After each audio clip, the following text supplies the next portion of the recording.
Dr. Kary Mullis was awarded the Nobel Prize for his invention of the polymerase chain reaction, the PCR.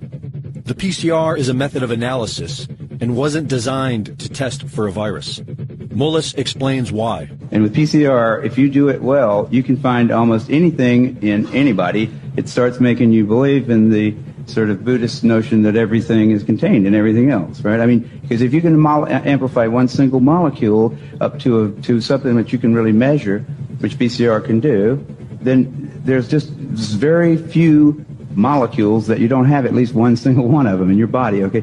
So that could be thought of as a misuse of it, just to claim that it's meaningful. The PCR test can potentially find anything you are looking for, depending on how high you turn it up.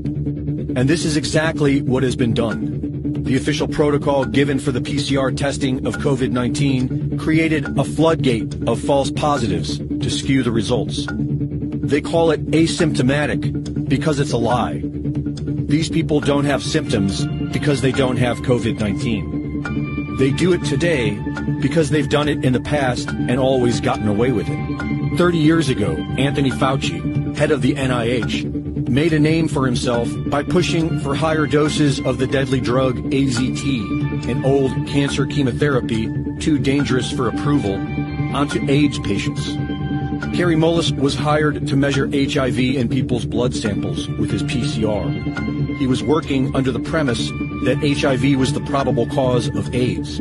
But when he went looking for the proof, he found there was none. They just made it up. What is that paper? Who do I go to for that? And I looked around, I asked a couple of virologists at that company, and they said, no, you don't have to reference. I said, I have to reference that because I don't know where that came from. How do I know that? And it turned out that nobody knew it. And I was getting really freaked about that. That's when I first started saying, they don't know.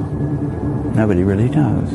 This whole thing is a big sham. Mullis pointed out how the CDC was losing money and how the HIV-AIDS connection brought their profits back in the black, and how the men at the highest levels were all in on it. Kary Mullis knew these men were dangerous. They don't want people like me walking up and asking them those kind of questions, and they're willing to go to great lengths to prevent that.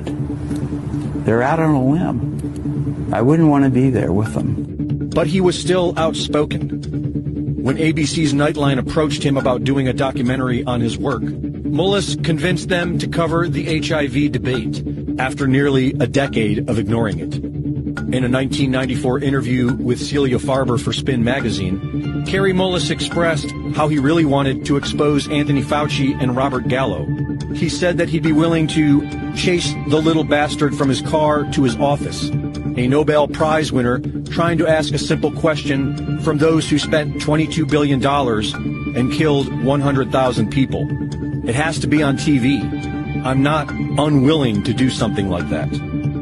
Unfortunately, not many people were listening back then. And on August 7th, 2019, just about 3 months before the first utterance of COVID-19, Kary Mullis, age 74, a Nobel Prize winner, inventor of the PCR test, a man who was once willing and eager to expose Anthony Fauci, quietly died of pneumonia. The timing of it all is mysterious to many of us.